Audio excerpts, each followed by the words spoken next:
India के eastern heartland में बसा हुआ बिहार समय के बदलते रूप का एक सबूत है। इसकी उपजाऊ जमीन गंगा नदी से सिंचित हजारों सालों से सभ्यताओं का पालन पोषण करती आ रही है। साम्राज्यों के उत्थान और पतन से लेकर धर्मों के जन्म तक बिहार भारतीय इतिहास की भव्य गाथा का एक मूक गवाह रहा है। प्राचीन राज्यों और आधुनिक आकांक्षाओं की यह भूमि हमें अपनी समृद्ध टेपेस्ट्री का पता लगाने के लिए आमंत्रित करती है, जो शक्ति, विश्वास और लचीलेपन के धागों से बुनी गई है। बिहार की कहानी भारतीय इतिहास के व्यापक दायरे से जुड़ी हुई है। यहीं पर भारत के कुछ सबसे शक्तिशाली साम्राज्यों के बीज बोए गए थे। इस भूमि ने बौद्ध धर्म और जैन धर्म का उदय देखा, ऐसे धर्म जिन्होंने दुनिया पर एक अमिट छाप छोड़ी। जैसे हम बिहार के अतीत में जाते हैं, हम समय के इतिहास के माध्यम से एक यात्रा शुरू करते हैं, इतिहास की परतों को उजागर करते हैं जिन्होंने इस आकर्षक राज्य को आकार दिया है। प्राचीन मगध साम्राज्य से लेकर आधुनिक राज्य तक बिहार की यात्रा गौरव और संघर्ष दोनों से चिह्नित रही है। ये प्रसिद्ध विद्वानों, शक्तिशाली शासकों और आध्यात्मिक नेताओं की भूमि रही है। जैसे जैसे हम इसके ऐतिहासिक प्रक्षेप वक्र का पता लगाते हैं, हम साम्राज्यों की गूंज, प्राचीन ज्ञान की फुसफुसाहट और हमेशा अपनी भूमि से बंधे लोगों की आकांक्षाओं का सामना करेंगे। प्राचीन बिहार की कहानी मगध राज्य के उदय का ही दूसरा नाम है। एक ऐसा क्षेत्र जिसने प्राचीन भारत के इतिहास को गढ़ने में महत्वपूर्ण भूमिका निभाई। अपनी समृद्ध सांस्कृतिक विरासत और सामरिक महत्व के साथ यह राज्य उपमहाद्वीप में शक्ति और प्रभाव का केंद्र बन गया। मगध एक दुर्जेय शक्ति थी जिसने सदियों तक उत्तर भारत पर राज किया। समय की धुंध से उभरकर यह राजनीतिक, आर्थिक और सांस्कृतिक गतिविधियों का एक प्रमुख केंद्र बन गया। राज्य का प्रभाव दूर दूर तक महसूस किया गया और इसकी विरासत आज भी इतिहासकारों और विद्वानों के लिए आकर्षण का विषय बनी हुई है। उपजाऊ गंगा के मैदानों में मगध की रणनीतिक स्थिति ने इसे एक महत्वपूर्ण लाभ दिया।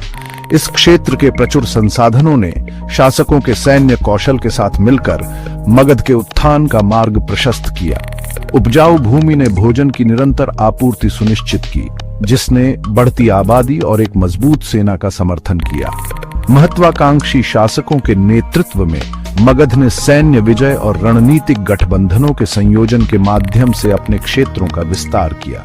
ये शासक न केवल योद्धा थे, बल्कि चतुर राजनयिक भी थे, जिन्होंने पड़ोसी राज्यों के साथ गठबंधन बनाए, जिससे इस क्षेत्र में राज्य का प्रभुत्व सुनिश्चित हुआ।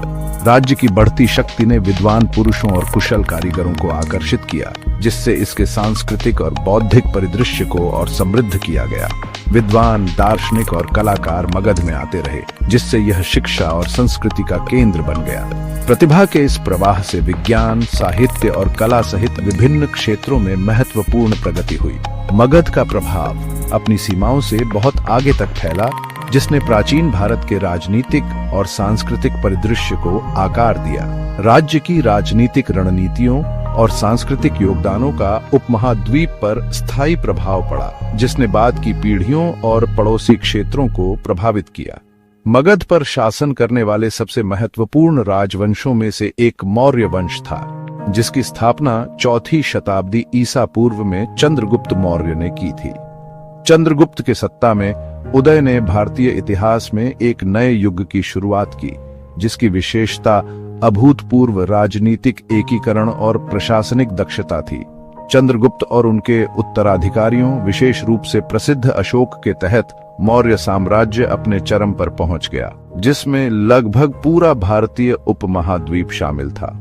अशोक का शासनकाल विशेष रूप से महत्वपूर्ण सैन्य विजय और शासन और विचारधारा में गहरा परिवर्तन द्वारा चिह्नित किया गया था। अशोक का शासन भारतीय इतिहास में एक महत्वपूर्ण युग का प्रतीक है, जिसकी विशेषता बौद्ध धर्म में उनका धर्मांतरण और उसके बाद शांति और अहिंसा का प्रचार प्रसार था। पूरे साम्राज्य में स्तंभों और चट्टानों पर खुदे उनके शिलालेख नैतिक शासन और अपनी प्रजा के कल्याण के प्रति उनकी प्रतिबद्धता को दर्शाते हैं।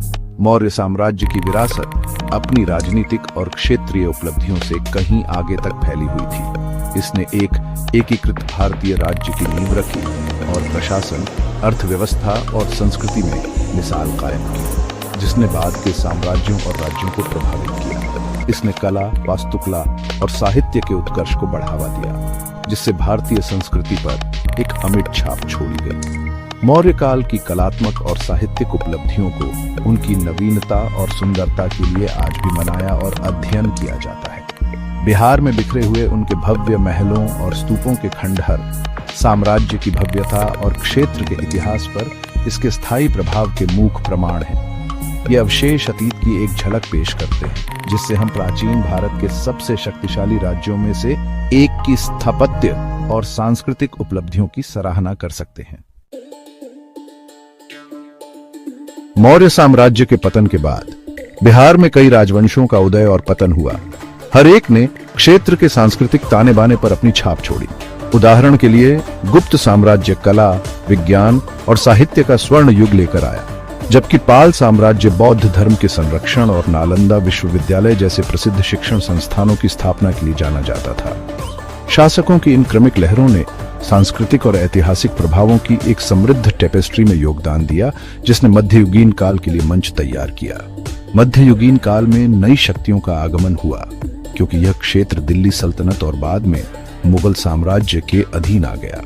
यह युग महत्वपूर्ण राजनीतिक और सामाजिक परिवर्तनों द्वारा चिह्नित किया गया था, क्योंकि नए शासक अपने साथ अलग अलग प्रशासनिक प्रथाओं और सांस्कृतिक मानदंडों को लेकर आए थे। दिल्ली सल्तनत ने तुर्क और अफगान शासकों की अपनी श्रृंखला के साथ बिहार के पहले से ही विविध सांस्कृतिक परिदृश्य में जटिलता की एक नई परत पेश की। इस युग में संस्कृतियों का मेल और नई स्थापत्य शैलियों का उदय हुआ, जिससे बिहार की विविध विरासत समृद्ध हुई। इस्लामी प्रभावों के साथ स्वदेशी परंपराओं के मिश्रण से अनोखे स्थापत्य चमत्कारों का निर्माण हुआ, जैसे कि मस्जिदें, मकबरे और किले, जो आज भी इस गतिशील काल के प्रमाण के रूप में खड़े हैं। इस समय के दौरान विभिन्न कलात्मक और सांस्कृतिक तत्वों के संश्लेषण ने क्षेत्र की पहचान को आकार देने में महत्वपूर्ण भूमिका निभाई। 13वीं शताब्दी में शुरू हुए बिहार में दिल्ली सल्तनत के शासन ने क्षेत्र के प्रशासन और सामाजिक संरचना में महत्वपूर्ण बदलाव लाए। नए प्रशासनिक प्रभागों की शुरुआत और एक केंद्रीकृत नौकरशाही की स्थापना ने शासन को सुव्यवस्थित करने में मदद की। इस काल में नए सामाजिक वर्गों का उदय और प्रशासनिक ढांचे में स्थानीय अभिजात वर्ग का एकीकरण भी देखा गया, जिससे सत्ता के समेकन में मदद मिली। मुख्य रूप से तुर्क मूल के सुल्तानों ने अपना अधिकार स्थापित किया और इस्लामी रीति रिवाजों और परंपराओं को पेश किया। ये शासक इस क्षेत्र में इस्लाम के प्रसार को बढ़ावा देने में महत्वपूर्ण भूमिका निभाई, जिसके कारण कई मस्जिदों और मदरसों का निर्माण हुआ। इस्लामी संस्कृति का प्रभाव जीवन के विभिन्न पहलुओं में व्याप्त हो गया। कला और वास्तुकला से लेकर भाषा और व्यंजनों तक बिहार के सांस्कृतिक परिदृश्य पर एक स्थायी प्रभाव छोड़ गया। राजनीतिक उथल पुथल के बावजूद बिहार व्यापार और वाणिज्य का एक महत्वपूर्ण केंद्र बना रहा, जो दूर दूर के व्यापारियों और यात्रियों को आकर्षित करता था। प्रमुख व्यापार मार्गों पर इस क्षेत्र की रणनीतिक स्थिति ने वस्तुओं, विचारों और संस्कृतियों के आदान प्रदान को सुविधाजनक बनाया। कपड़ा, मसाले और कीमती धातुओं का व्यापार करने वाले व्यापारियों की हलचल भरी गतिविधि से बाजार फलते फूलते रहे, जिससे क्षेत्र की आर्थिक समृद्धि में योगदान हुआ। मुगल साम्राज्य, जिसने दिल्ली सल्तनत का स्थान लिया, बिहार में अपेक्षाकृत शांति और समृद्धि के युग की शुरुआत की। मुगल शासक, जो अपने प्रशासनिक कौशल और सांस्कृतिक संरक्षण के लिए जाने जाते थे, ने ऐसी नीतियां लागू की जिनसे कृषि उत्पादकता और व्यापार को बढ़ावा मिला। स्थिरता की इस अवधि ने कला और संस्कृति के उत्कर्ष के साथ साथ भव्य स्थापत्य परियोजनाओं के निर्माण की भी अनुमति दी। मुगल, जो कला और वास्तुकला के अपने संरक्षण के लिए जाने जाते हैं, ने इस क्षेत्र के परिदृश्य पर एक अमिट छाप छोड़ी।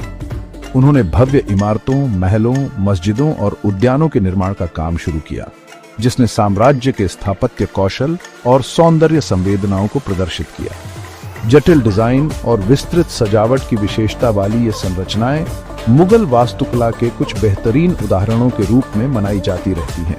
शानदार मस्जिदों, मकबरों और उद्यानों का निर्माण किया गया, जो साम्राज्य के स्थापत्य कौशल और भव्यता को प्रदर्शित करते हैं। ये संरचनाएं न केवल धार्मिक और औपचारिक उद्देश्यों को पूरा करती थीं, बल्कि सुंदरता और शांति के स्थान बनाने के लिए मुगलों की प्रतिबद्धता को भी दर्शाती थी। विशेष रूप से उद्यानों को स्वर्गिक वापसी के रूप में डिजाइन किया गया था, जो प्रकृति और वास्तुकला के बीच सामंजस्य की मुगल दृष्टि को मूर्त रूप देता है।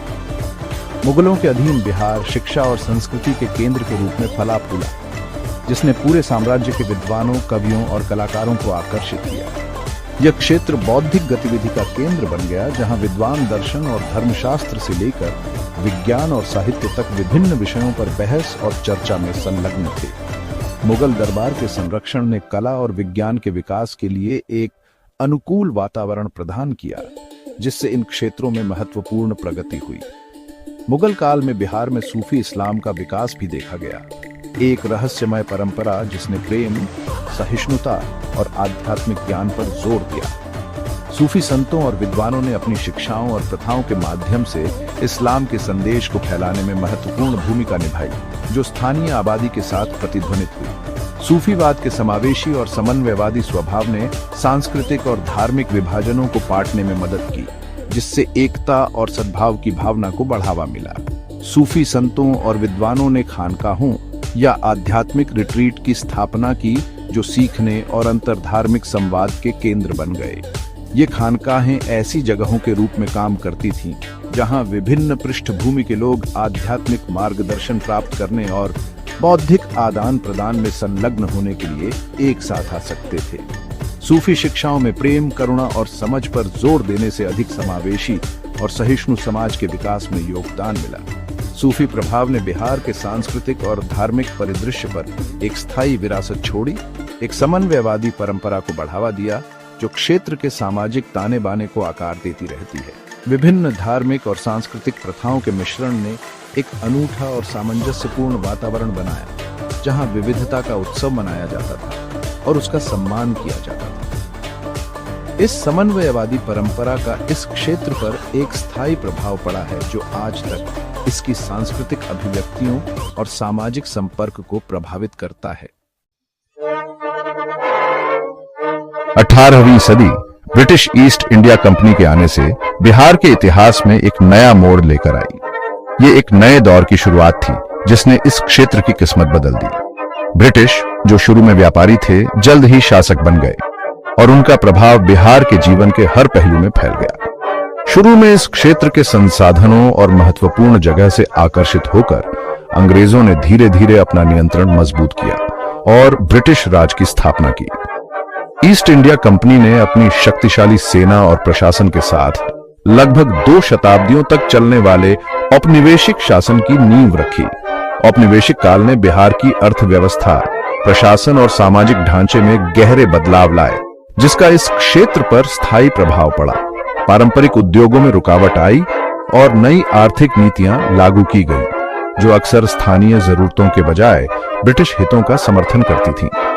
ब्रिटिश शासन के तहत बिहार नील, अफीम और अन्य नकदी फसलों के उत्पादन का एक प्रमुख केंद्र बन गया, जिनका निर्यात ब्रिटेन और दुनिया के अन्य हिस्सों में किया जाता था। इन फसलों की खेती खाद्यान्न की कीमत पर की जाती थी, जिससे बार बार अकाल पड़ते थे और स्थानीय आबादी में व्यापक दुख होता था। अंग्रेजों ने नई भू राजस्व व्यवस्था और नीतियां लागू की, जिससे अक्सर स्थानीय किसानों का शोषण होता था और कुछ ही लोगों के हाथों में जमीन का स्वामित्व केंद्रित हो जाता था। उदाहरण के लिए 1757 के स्थायी बंदोबस्त ने जमींदारों का एक वर्ग बनाया, जो अंग्रेजों के प्रति वफादार थे, लेकिन अक्सर किसानों के प्रति दमनकारी थे। औपनिवेशिक प्रशासन न्यायिक व्यवस्था, शिक्षा और बुनियादी ढांचे में भी महत्वपूर्ण बदलाव लेकर आया। ब्रिटिश शैली की अदालतें और स्कूल स्थापित किए गए और नई सड़कें और रेलवे बनाई गईं, जाहिर तौर पर इस क्षेत्र का आधुनिकीकरण करने के लिए, लेकिन मुख्य रूप से औपनिवेशिक हितों की पूर्ति के लिए। ब्रिटिश राज ने बिहार में राष्ट्रवाद के उदय और स्वतंत्रता संग्राम को भी देखा। अंग्रेजों की दमनकारी नीतियों और शोषणकारी प्रथाओं ने स्थानीय आबादी को प्रेरित किया, जिससे व्यापक विरोध प्रदर्शन हुए और एक मजबूत राष्ट्रवादी आंदोलन का उदय हुआ। महात्मा गांधी जैसे नेताओं से प्रेरित होकर बिहारियों ने स्वतंत्रता आंदोलन में सक्रिय रूप से भाग लिया, औपनिवेशिक शासन को समाप्त करने और स्वशासन की वापसी की मांग की। 1917 का चंपारण सत्याग्रह, जिसका नेतृत्व गांधी ने किया था, एक महत्वपूर्ण घटना थी, जिसने नील किसानों की दुर्दशा को उजागर किया और भारतीय स्वतंत्रता संग्राम में एक महत्वपूर्ण मोड़ साबित हुआ। यह क्षेत्र राष्ट्रवादी गतिविधियों का केंद्र बन गया, जिसमें कई विरोध प्रदर्शन, बहिष्कार और सविनय अवज्ञा आंदोलन हुए। इन आंदोलनों ने न केवल ब्रिटिश सत्ता को चुनौती दी, बल्कि बिहार के लोगों में एकता और उद्देश्य की भावना भी पैदा की। 1947 में भारत का विभाजन, जिसके कारण पाकिस्तान का निर्माण हुआ, का बिहार पर गहरा प्रभाव पड़ा। धार्मिक आधार पर देश के विभाजन के परिणाम स्वरूप बड़े पैमाने पर विस्थापन और सांप्रदायिक हिंसा हुई, जिससे लाखों लोगों का जीवन प्रभावित हुआ। बंगाल प्रांत का विभाजन हुआ, जिसमें मुस्लिम बहुल क्षेत्र पूर्वी पाकिस्तान बाद में बांग्लादेश का हिस्सा बन गए, जबकि हिंदू बहुल क्षेत्र पश्चिम बंगाल के रूप में भारत के साथ रहे। इस विभाजन के इस क्षेत्र के सामाजिक और आर्थिक ताने बाने पर दूरगामी परिणाम हुए। इस विभाजन के परिणाम स्वरूप बड़े पैमाने पर प्रवासन और सांप्रदायिक हिंसा हुई, जिससे इस क्षेत्र के सामाजिक ताने बाने पर गहरा निशान पड़ गया। शरणार्थियों की आमद और उसके बाद के सांप्रदायिक तनाव ने बिहार के जनसांख्यिकीय और सांस्कृतिक परिदृश्य को नया रूप दिया, जिससे आजादी के बाद के दौर में इस क्षेत्र के सामने आने वाली चुनौतियों और अवसरों का मंच तैयार हुआ।